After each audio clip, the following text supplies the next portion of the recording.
નમસ્કાર દોસ્તો, આજના વિડીયોની અંદર આપણે ધોરણ 11 અને 12ના વિદ્યાર્થીઓએ ડિજિટલ ગુજરાત પર તો શિષ્યવૃત્તિના ફોર્મ ભરી દીધા, પરંતુ સ્કૂલ લેવલે તેને કઈ રીતે એપ્રૂવ આપવું તે વિશેની વાત કરવાના છીએ. તો વિડીયો ધ્યાનથી જોજો. તો સૌથી પહેલાં તો તમારે ડિજિટલ ગુજરાત પર યુડાયસ નંબર અને પાસવર્ડ લખી લોગિન કરી લેવાનું રહેશે. લોગિન કરી લેશો એટલે તમને આ રીતે સ્ક્રીન જોવા મળશે.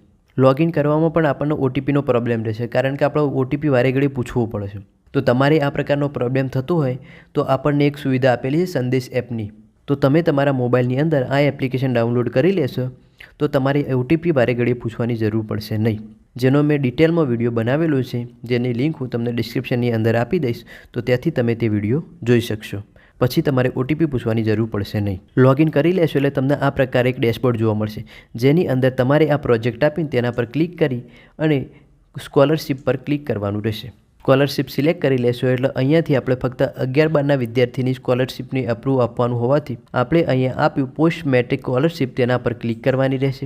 એટલે અહીંયા આપણને પહેલો જ ઓપ્શન આપેલો છે પોસ્ટ મેટ્રિક પેન્ડિંગ એપ્લિકેશન, તેના પર ક્લિક કરવાની રહેશે. તેના પર ક્લિક કરશું એટલે જેટલી એપ્લિકેશન પેન્ડિંગ હશે ને તે આપણને કેટેગરી વાઇઝ અહીંયા બતાવશે. પહેલા નંબરનો ઓપ્શન આપ્યો એ આપણને એસટી વિદ્યાર્થીનો આપેલો છે. બીજા નંબરનો ઓપ્શન આપ્યો એ આપણને ઓપન અને ઓબીસી વિદ્યાર્થીનો આપેલો છે. અને ત્રીજા નંબરનો ઓપ્શન આપ્યો એ આપણને એસસી વિદ્યાર્થીનો આપેલો છે. તેના અંદર આપણને ટોટલ એપ્લિકેશન કેટલી થયેલી છે તે પણ માહિતી બતાવેલી છે. વિદ્યાર્થીની એપ્લિકેશનને એપ્રૂવ કરવા માટે આપણને આ સિલેક્ટ ઓપ્શન આપ્યું ને એના નીચે આપેલું છે ડિટેલ એન્ટ્રી, તેના પર ક્લિક કરવાની રહેશે. તેના પર ક્લિક કરશું ને એટલે આ રીતે આપણને એક પેજ ખુલેલું જોવા મળશે, જેની અંદર આપેલું છે આપણને એપ્લિકેશન ટાઈપ. તો એની અંદર આપણને બે પ્રકારની ટાઈપ આપેલી છે, એક ફ્રેશ એપ્લિકેશન અને બીજી આપી છે ક્વેરી કેસ. તો જેની અંદર વિદ્યાર્થી હોય એની અંદરથી આપણે સિલેક્ટ કરવાનું રહેશે. તો અહીંયાથી હું ફ્રેશ એપ્લિકેશન સિલેક્ટ કરી દઈશ. મને ખબર છે કે અહીંયા ફ્રેશની અંદર 10 આપેલા છે અને ક્વેરીની અંદર એક વિદ્યાર્થી આપેલું છે. તો પહેલાં ફ્રેશની અંદર સિલેક્ટ કરી લઈશ. અહીંયાથી આપણે રાજ્ય સિલેક્ટ કરવાનું રહેશે. અહીંયા વર્ષ, અહીંયા આપણને આપે છે કોલેજ નેમ. તો અહીંયાથી આપણે આપણી શાળાનું નામ સિલેક્ટ કરવાનું રહેશે. એટલે આ રીતે રિફ્રેશ થશે. અહીંયા આપ્યું આપણને કોર્સ નેમ, તો કોર્સ નેમની અંદરથી આપણે ધોરણ સિલેક્ટ કરવાનું રહેશે. 11મા ધોરણનો વિદ્યાર્થી હોય તો 11મા ધોરણનો અને 12મા ધોરણનો વિદ્યાર્થી હોય તો 12મું ધોરણ. તો હું અહીંયાથી ધોરણ 11 સિલેક્ટ કરી લઈશ. અહીંયા આપણને આપ્યું છે રિક્વેસ્ટ નંબર. તો અહીંયા આપણે ક્લિક કરીશું એટલે જેટલી રિક્વેસ્ટ આવેલી હશે એ બધા નંબર અહીંયા જોવા મળશે. તો 1 બાય 1 આપણે એને સિલેક્ટ કરી અને એપ્રૂવ કરવાના રહેશે. તો અહીંયાથી હું પહેલો નંબર સિલેક્ટ કરી લઈશ. અને આ રીતે રિફ્રેશ થઈ અને એ વિદ્યાર્થીની બધી જ માહિતી અહીંયા આપણને જોવા મળશે. તો એની અંદરથી આપણને આ છેલ્લો ઓપ્શન આપ્યો ફોર પ્રિન્સિપાલ, જે પેન્ડિંગ બતાવશે ને તેના પર ક્લિક કરવાની રહેશે. તેના પર ક્લિક કરીશું એટલે વિદ્યાર્થીની આ રીતે આપણને માહિતી જોવા મળશે, જેની અંદર આપણને આ ચેકબોક્સ આપ્યું તેના પર ક્લિક કરવાની રહેશે. હવે અહીંયા નીચેની તરફ આપણને આપેલું છે કે સ્ટુડન્ટ અમાઉન્ટ, જેની અંદર આપણને આપેલું કે પ્રેઝન્ટ ક્લાસ ડેટ. અહીંયા આપણે શાળા ખુલવાની તારીખ લખવાની છે અને અહીંયા આપણે સત્રનો છેલ્લો દિવસ લખવાનો છે.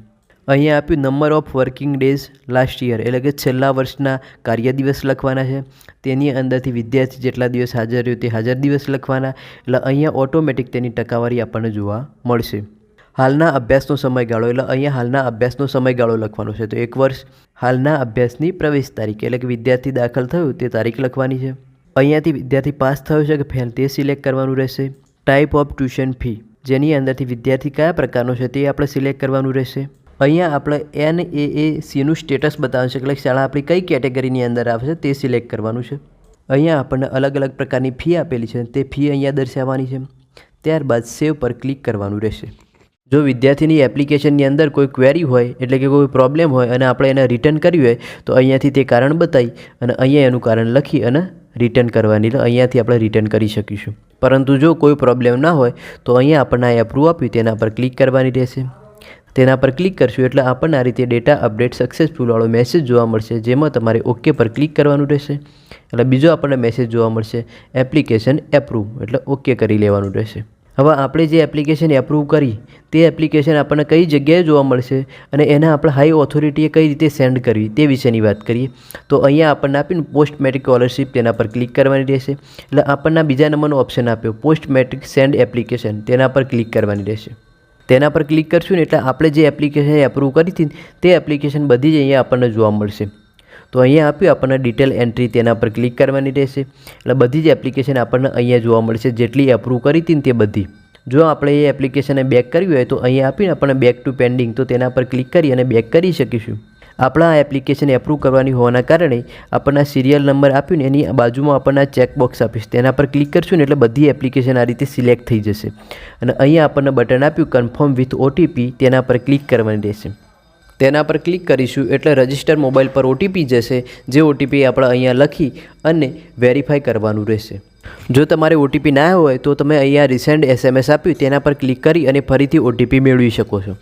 ઓટીપી લખી અને વેરીફાઈ ઓટીપી પર ક્લિક કરશો એટલે તમને આ રીતે એક નવું બટન જોવા મળશે, confirm send to higher authority. તો તેના પર તમારે ક્લિક કરી અને હાયર ઓથોરિટી પર તમે એપ્લિકેશન સેન્ડ કરી શકશો. એટલે આ રીતે આપણને મેસેજ જોવા મળશે કે સેન્ડ સક્સેસફુલ. તો ઓકે પર ક્લિક કરવાની રહેશે. તો આપણને અહીંયા જે હતી તે એપ્લિકેશનો આપણે હાયર ઓથોરિટીએ સેન્ડ કરી દીધી છે, એટલે આપણને અહીંયા કોઈ એપ્લિકેશન જોવા મળશે નહીં.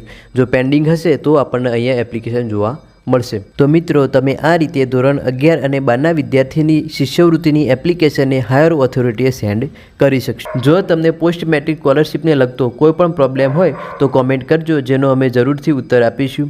જો તમને વિડીયો ગમતો હોય તો તેને લાઇક કરો, તમારા મિત્રોને શેર કરો અને આવી જ ઇન્ફોર્મેટિવ માહિતી માટે અમારી ચેનલને સબસ્ક્રાઈબ કરો.